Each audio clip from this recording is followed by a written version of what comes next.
So if you're into this video, it is because you want to know how I personally prepare for my A-level mocks while minimizing time spent and maximizing performance. First of all, my name is Mario and I am a 17-year-old international A-level student from Spain. I take physics, chemistry, maths and further maths A-levels, and in this video I'm going to share with you my strategy for preparing for my A-level mocks. But first of all, are mocks important at all? Well, I personally think that you should take them seriously, but that is completely up to you. However, as recent years have been quite weird due to the pandemic, and mocks have been sometimes used as evidence for the final grades, I recommend you to try your best in your mocks, just in case they end up counting towards the final grade. If somehow exams get cancelled, you never know. So now that we know why mocks are worthwhile, the next step for us is to know how to approach it. Basically, you want to have a plan that enables you to reach the day of the exam feeling confident about your practice and knowledge, knowing that you did everything that you could, that was up to you, and that there is no other single thing that you could have done in order to do better at this exam. So the three things that you need to consider when preparing for mocks are tracking your time, revising your content, and practicing exam taking. This also applies to any other type of exam, whether they be pre-mocks, mocks, or final exams. In the end, it's the same thing. It is an exam, and you want to perform as well as you possibly can. So for the rest of this video, I'm going to be going over the three different things that you need to consider when preparing for mocks and how to actually practically apply them yourself. First and most important of all, you want to be intelligent with your time. At the same time that you want to dedicate sufficient amount of time to studying, you also want to avoid burning out at all costs. You want to get to the exam day feeling fresh and eager to nail the paper. So you want to be efficient enough so that you don't have to pull any all-nighters, so that you don't spend the last days before the exam cramming like crazy for nothing, to be honest, because it won't really help you much. Therefore, you want to make sure to allocate a specific times to every single little task that you have to do. How to do this? Well, first make sure to write down every single thing that you want to do before reaching the final exam, like how many topics you want to do, how many sessions you are aiming for, the amount of past papers that you want to complete, and then just make sure to create a plan through the use of time boxing. Yeah, really cool. This is basically blocking out time of your day to dedicate to a specific piece of work. For example, I personally use Google Calendar in order to be able to schedule all my different tasks within a specific realistic time frame, so that I can already plan out all the different things that I will be doing each day. The reason why doing this is crucial is because it helps you knowing at every single time of the day what you should be doing. So through the use of time boxing, you are able to be more aware and more intentional about your time, and you are therefore able to be more effective with your revision.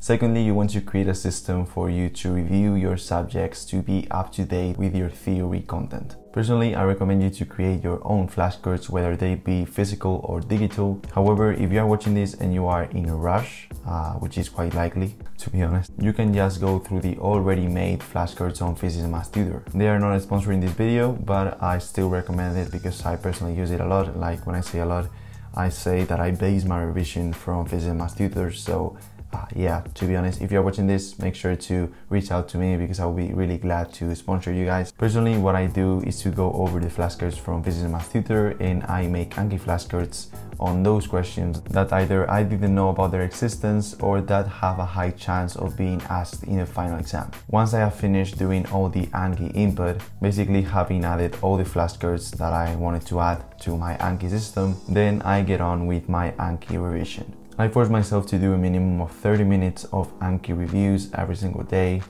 so that I am able to make some serious progress, because if not, if I don't take it seriously, then I don't make any progress, so it's not worth even adding the flashcards in the first place. And this carries me to my third and last point of this video, which is doing past papers and tracking them.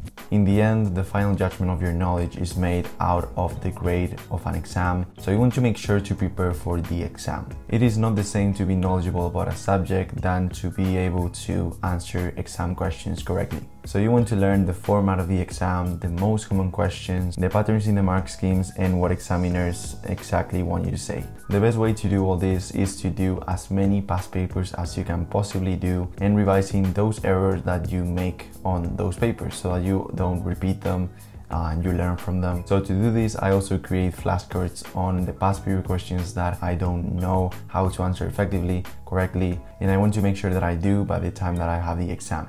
Now, to be able to do this effectively, you want to have a system to track your past papers. So I will be leaving you Ray Amjad's free past papers tracker in the description down below. That is the one that I personally use, so you can just go and delete what he did for himself and add your own scores, your own comments, and it can be really useful. I feel like it's an amazing resource, an amazing tool to be able to track your progress and also encourage you to do more papers. For past papers, there are many different websites out there, so I'm not going to be naming them all. You can use Physics and Math Tutor, but there are many others. Everything is out there online for free, so you can just go through the available free past papers, and there are many. You can find loads of them. So if you want me to tell you some websites for your specific syllabus and exam board, let me know what that is for you in the comments down below, and I'll try to get back to you with good site to practice, which is really important in the end. So after you already have your past paper tracker, then the only thing left is to go and do many past papers, continue with the flashcards revision, reviewing your theory content, and then just go and practice and practice and practice until the day of the final exam. So yeah, that's basically the way to go, and that's what I'm going to be doing personally for my A-level mocks. I will be sharing my whole journey through my mocks and my A-level exams, my real ones, in this channel. So I hope you guys found this video helpful towards having a better idea about what I personally do, the steps that I follow in order to prepare for my A-level mocks. Let me know any questions that you might have, and also feel free to share your own personal approach, because mine is not the perfect one. There is no such thing as a perfect approach when it comes to preparing for exams. And yeah, leave a thumbs up if you want. Consider subscribing, because we are getting close to 1,000 subscribers by the time that I am making this video. This is crazy. I have nothing to say, really, it's crazy. And you know what to do, so yeah, just go and smash the subscribe button. I appreciate that. Thank you for watching this video, and I wish you the best in your own mocks. If you have already done them, then hope it went all right, and if you're going to be doing them soon, as I will be doing, then good luck. Hopefully we don't need the presence of luck, and we are able to do as best as we possibly can. So I'll see you guys in the next video. Bye. Let's go.